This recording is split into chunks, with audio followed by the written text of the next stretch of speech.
Bien, bueno, entonces, lo primero que vamos a ver, entonces, es algunos conceptos económicos básicos, y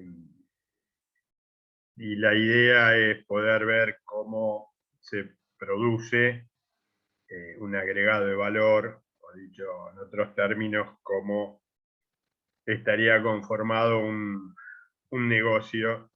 La primera parte que vamos a ver es el armado de un negocio en lo que sería la sociedad industrial, y más adelante lo que veríamos es cómo hacer un negocio en los tiempos modernos. Entonces, para esto tenemos que ir a una serie de conceptos muy básicos que la mayoría de ustedes seguramente vieron en principios de economía. Esto figura en cualquier libro de economía. Y lo que vemos en este gráfico es un modelo. Este modelo tiene, por el lado izquierdo, una serie de elementos, ingredientes que forman parte del negocio. Esos elementos, mediante un proceso de transformación, terminan generando productos. En este caso estamos hablando de productos industriales. Los elementos que se utilizan y están ahí expuestos en el lado izquierdo son lo que en economía se denominan factores de producción, y esos factores de producción, según los textos, son tres, y son esos que están ahí: tierra, capital y trabajo, que mediante este proceso de transformación uno puede obtener del otro lado productos terminados industriales. Todo este trabajo, todo este proceso, se determina en lo que podemos llamar proceso productivo, o también se lo puede denominar ciclo económico. Es decir, ciclo económico es el tiempo que me lleva desde el momento en que tomo los factores de producción, genero la transformación y obtengo el producto terminado. Ahora, antes de seguir, lo que hay que hacer es aclarar dos o tres temas conceptuales que son bastante importantes, ¿no? O sea, si uno mira este gráfico, parece que es todo muy sencillo, pero esto está planteado de esta forma justamente porque es un modelo. Entonces deberíamos aclarar qué es un modelo. Y el modelo no es más que una reducción simplificada de la realidad.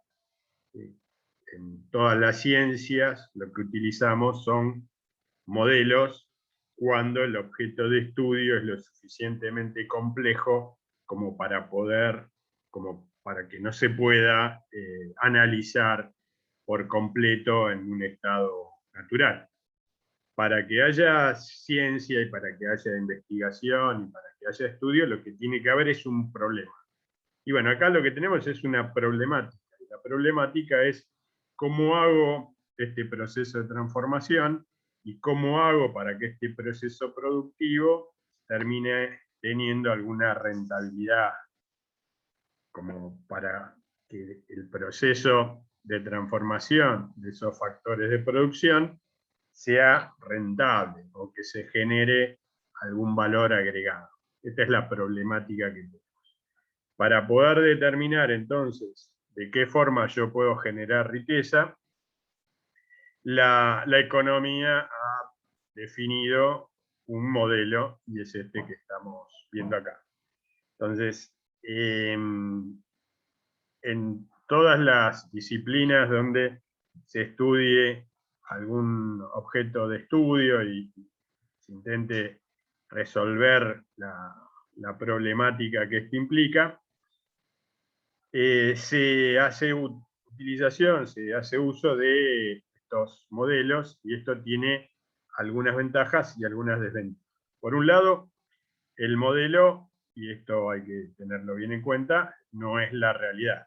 Es un primer una primera aproximación a lo que sería la teoría de modelización, ¿no? La modelización tiene que ver con justamente una simplificación de una realidad bastante más compleja. Por lo tanto, lo que tenemos que tratar de hacer es un modelo que sea una suerte de réplica simplificada de lo que sucede en la realidad.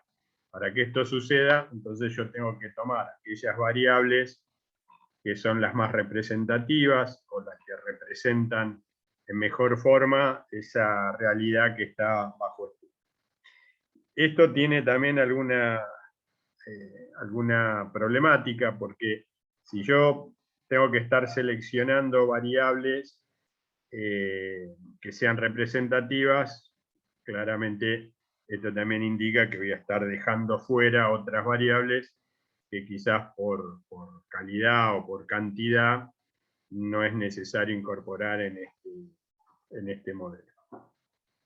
De hecho, si yo acá en lugar de poner 3 factores de producción, pusiera 122 factores de producción, sería bastante más engorroso poder entender cómo funciona el modelo.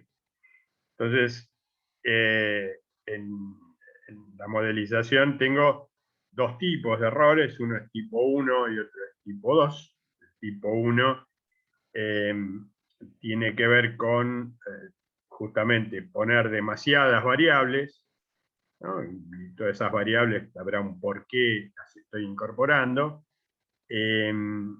pero eso hace más engorroso el poder tener una visión a simple vista de cómo funciona el modelo. Este sería el error tipo 1. Es decir, el error tipo 1 es por demasía en cuanto a la cantidad de variables utilizadas para explicar el fenómeno. Y el error tipo 2 es cuando dejo de lado o no incorporo dentro del modelo una variable que sí puede ser muy importante y muy representativa y sin embargo la dejo fuera del modelo. Cada vez que yo utilice un modelo representativo de una problemática que está bajo estudio, corro el riesgo de estar frente a estos 2 posibles errores. En el caso específico de las ciencias sociales, esa problemática aumenta por el mero hecho de que lo que se intenta representar va variando con el tiempo. Y esto es una de las grandes desventajas, las grandes complicaciones que tienen las ciencias sociales. Y la economía, en definitiva, es una ciencia social. ¿Qué significa esto? Que bueno, como está asociada a una sociedad y la sociedad va evolucionando o involucionando, si ustedes quieren, pero como mínimo va cambiando, los modelos pueden llegar a quedar obsoletos por el mero paso del tiempo y la transformación. Cosa que no sucede en otras materias. Por ejemplo, en las que podríamos denominar ciencias duras, ¿no? Por ejemplo, en la física esto no ocurre. La ley de gravedad, desde que se descubrió hasta el momento, no ha sufrido ningún tipo de alteración, ¿sí? Puede haber algún tipo de modificaciones respecto de si actúa o no actúa la gravedad en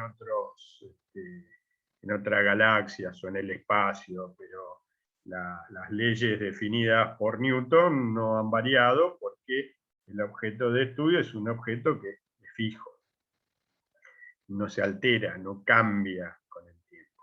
Entonces, todo lo que Newton pudo definir como leyes físicas, es el día de hoy son aplicables.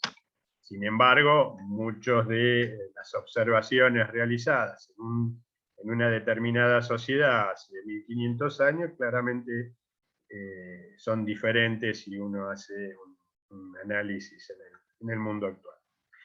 Es decir, que las ciencias sociales tienen mayor grado de complejidad y tenemos que estar bastante más atentos respecto de cuáles son los modelos que utilizamos, porque pueden estar no representando lo que sucede en la realidad. Y este es un punto bastante importante porque el filtro en el momento de hacer el modelo lo lleva a cabo una persona, y es esa persona la que está definiendo, está decidiendo qué variables intervienen o no dentro del fenómeno. Entonces, esta es una explicación bastante sucinta de las problemáticas que pueden estar involucradas cuando genero un modelo.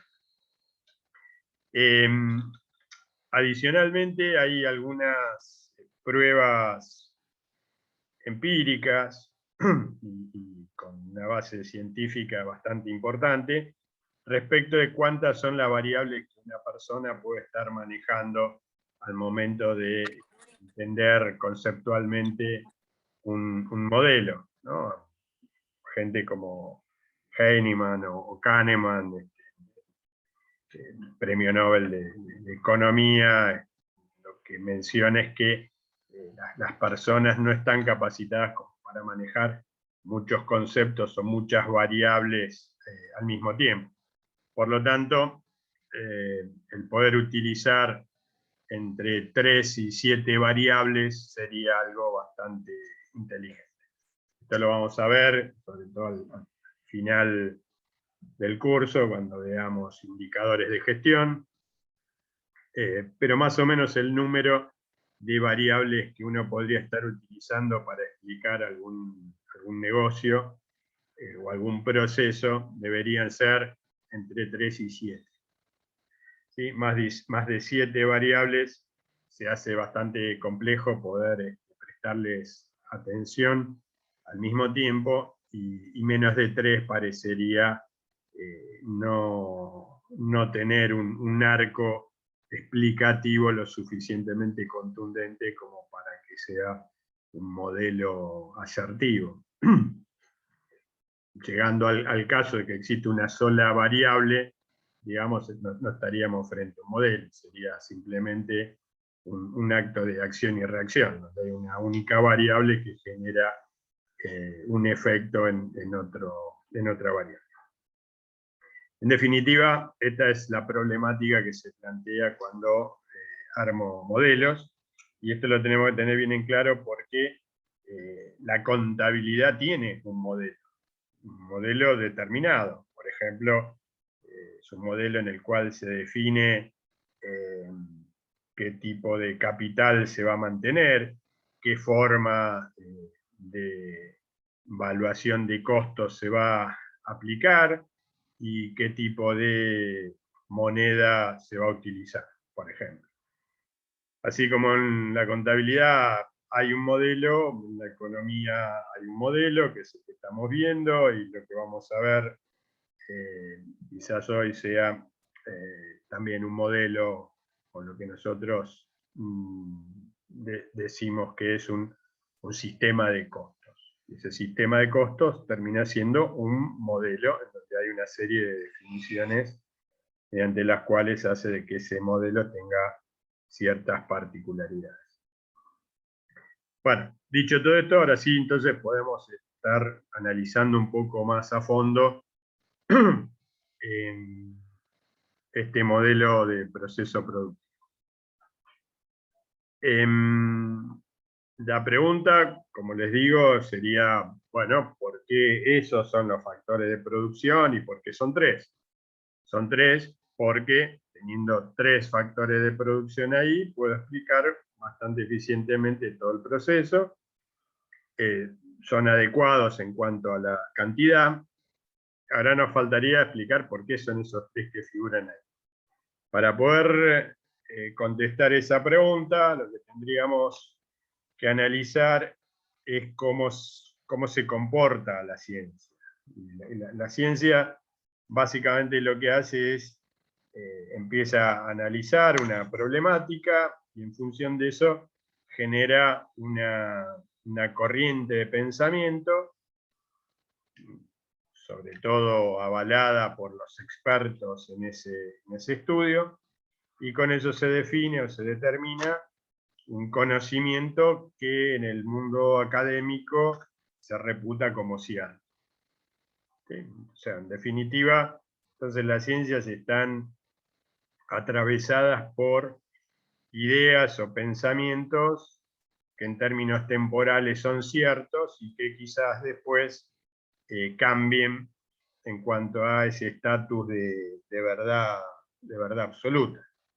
Esto es una conclusión un tanto inquietante, porque esto significa que todo lo que nosotros hoy consideremos como una verdad cierta, o por lo menos avalada desde el punto de vista científico, muy probablemente de acá a algún tiempo eso cambie.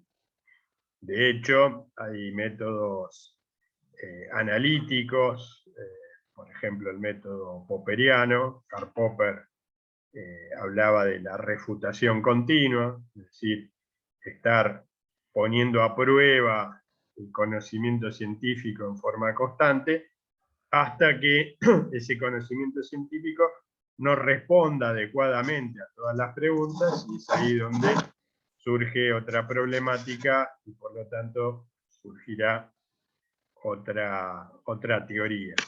Una teoría que pueda explicar eso que no pudo explicar la teoría anterior. Pero esto no significa que uno desecha totalmente la teoría anterior, sino lo que hace es ir adicionando conocimientos para poder tener un espectro más acabado, y que con ese espectro uno pueda explicar la mayor parte de los acontecimientos que uno quiere explicar. Entonces, ¿por qué son tres esos factores de producción que aparecen en este cuadro? Tienen que ver justamente con esto, tienen que ver con una suerte de evolución en el pensamiento económico, y eso es lo que vamos a tratar de explicar hoy, y vamos a tratar de ver cuál es la lógica que tiene este modelo para más tarde poder hacer una crítica sobre ese modelo y proponer un salto de mejora. Entonces, en principio, vamos a empezar por el primer factor, producción, ahí, que es el factor tierra. Ese factor tierra figura en el modelo y figura separado de los otros dos factores de producción, porque tienen que ver con una corriente económica, allá por 1750, llamada fisiocracia.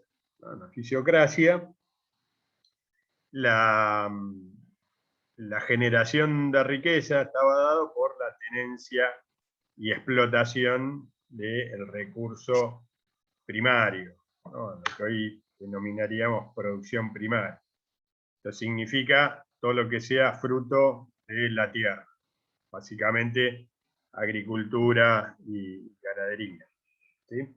Entonces los fisiócratas lo que estimaban era que la única fuente de generación de riqueza estaba asociada con la producción primaria.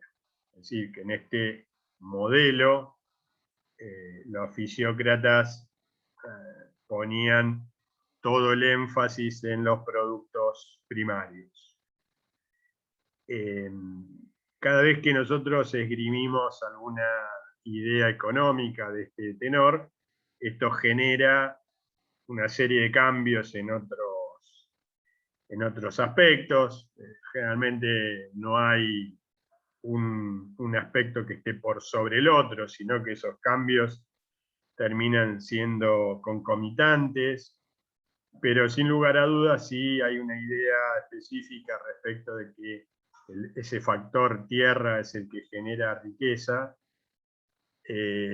Evidentemente el sistema de producción va a ser un sistema de producción rural, por lo tanto la distribución poblacional va a estar acorde a esto.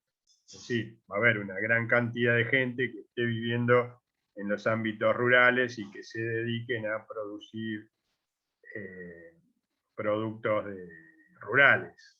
Entonces, ahí vemos que hay un aspecto económico y también hay un aspecto social y un aspecto urbanístico que están asociados y alineados.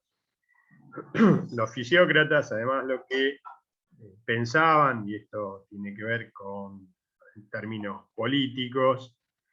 Ellos pensaban que la toma de decisiones tenía que estar en cabeza de justamente los productores. Por lo tanto, el famoso laissez-faire, o sea, el dejar hacer, era la premisa básica desde el punto de vista productivo. Es decir, el Estado no tenía una presencia en términos de poder decidir qué producir, cuánto producir, a qué precio y de qué forma. Eso era una decisión de cada uno de los agentes económicos que tenían que decidir, por ejemplo, qué sembrar y en qué momento hacerlo, qué cantidades y de qué forma. Los fisiócratas fueron los primeros que plantearon una idea de economía como un sistema cerrado, ¿no? Como un sistema. Antes de los fisiócratas solo había una serie de análisis parciales desde el punto de vista económico y no se unían todos los aspectos, ¿no? Los aspectos monetarios, de los recursos, de los precios, de la demanda, de la oferta. Todo eso por primera vez se visualiza en los escritos de los fisiócratas. Pese a esto, el inicio de la economía como ciencia se da con un poco de posterioridad.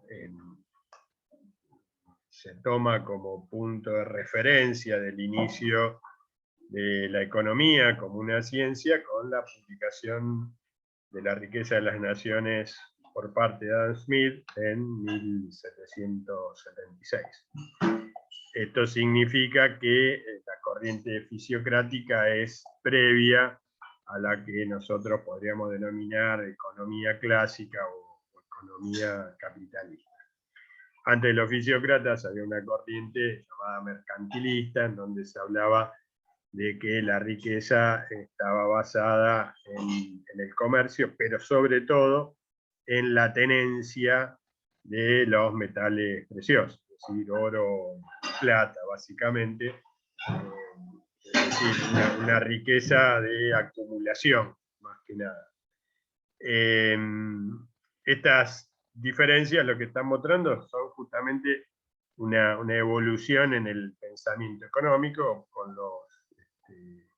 Con los mercantilistas no había una idea de economía como un sistema, mientras que con los fisiócratas. Sin embargo, los dueños o los que tenían la tenencia de la tierra no necesariamente eran quienes las producían, o sea, no ponían a producción, sino que era el campesinado el que la ponía a producir, y eso se hacía mediante distintos tipos de contratos. ¿Sí? Los terratenientes lo que hacían eran convenios o contratos de arrendamiento, y en base a ese arrendamiento el campesino podía explotar ese factor de producción generando productos agropecuarios, de los cuales una parte importante iba hacia el dueño de la tierra, en compensación, como renta, y otra parte iba a las arcas del Estado por vía de los impuestos. Es decir, que tenemos por un lado el dueño del factor de producción tierra, y tenemos por otro lado aquel que lo está trabajando y está generando esa producción, y esa producción primaria es la que genera riqueza. Esto, el proceso, estaba así establecido, y según los fisiócratas, por ejemplo, la actividad comercial no agregaba ningún tipo de valor, por lo tanto lo que había que mantener era esa sociedad rural generando producto primario. Esta idea también de generación de riqueza por vía de la tenencia de tierra, también lo que genera es